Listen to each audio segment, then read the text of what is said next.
રાજકોટમાં ભાજપ મહિલા કોર્પોરેટર અનિતા ગોસ્વામીને પગમાં અકસ્માતે ગોળી વાગી જવાની ઘટના સામે આવી છે। જાણકારી મુજબ અનિતા ગોસ્વામીને કબાટમાંથી ઘરેણાં કાઢતી વખતે બંદૂક નીચે પડતા તેમાંથી અચાનક ફાયરિંગ થયું અને પગમાં ગોળી વાગી હતી।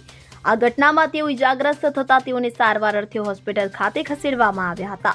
મહિલા નગર સેવિકા અનિતાબેન ગોસ્વામીને અકસ્માતે પગમાં ગોળી વાગતા દોડધામ મચી હતી તો બંદૂકમાંથી એક રાઉન્ડ ફાયરિંગ થયું હોવાની વાત સામે આવી છે।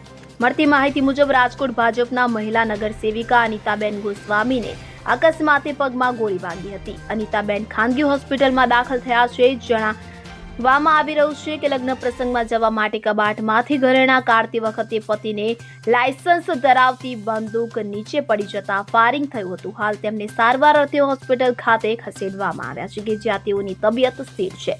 આ સમગ્ર મામલે ભક્તિનગર પોલીસ દ્વારા તપાસની તજવીજ હાથ ધરવામાં આવી છે। જાણકારી અનુસાર અનિતાબેન ગોસ્વામી રાજકોટ મહાનગરપાલિકાના વોર્ડ નંબર 17ના ભાજપના કોર્પોરેટર છે। Bureau report CN24 news.